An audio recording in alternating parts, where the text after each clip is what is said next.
চারটে লাঠি দিয়ে একটা স্কোয়ার শেপ দেওয়ার পর চারটে লাঠি দিয়ে একটা স্কোয়ার ফুট দেওয়ার পর কি করব? একটা লাঠিকে মাঝখানে বসাও। ঠিক আছে, তোমার কথা মতন একটা লাঠিকে মাঝখানে বসে নিলাম। এবার দুটো লাঠি এক পাশে যোগ দিলে এই প্যাটার্ন হবে। ঠিক আছে, আমি দুটো লাঠিকে তোমার কথা মতন এইভাবে ভরে নিলাম। আবার দুটো লাঠি বিপরীত পাশে ভিতর দিকে ভরে দিলে ঠিক আছে, আমি আরো দুটো লাঠিকে বিপরীত পাশে একইভাবে ভরে নিলাম। এটা করলে কি হবে তাড়াতাড়ি বলো। একটা ব্রিজ তৈরি করে ফেলেছো। হ্যাঁ, এটা দেখতে খানিকটা ব্রিজের মতনই লাগছে।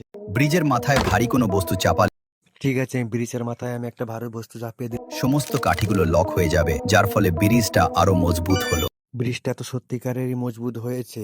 এখন যে কোনো একটা লাঠি বার করলে ব্রিজটা ভেঙে পড়বে। ঠিক আছে, ব্রিজটা তো ভেঙে পড়লো কারণ এটা বাঁধা হয়নি। যুদ্ধের সময় যুদ্ধের সময় কি দেখার আগে তোমরা কি পারবে এই আগুলে লাইক আর সাবস্ক্রাইব করতে পারবে তো করে দেখো, না হলে চেষ্টা করো। আর্মিরা নদী পার হওয়ার জন্য এই ধরনের ব্রিজ বানায়, যাতে তারা পার হয়ে যাওয়ার পর খুব সহজে ভেঙে ফেলতে পারে। আর্মিদের মাথায় এত বুদ্ধি, তোমরা যদি আর্মি থেকে সত্যিকারে ভালোবেসে থাকো তাহলে একটা লাইক আর একটা সাবস্ক্রাইব দিয়ে যাবেন।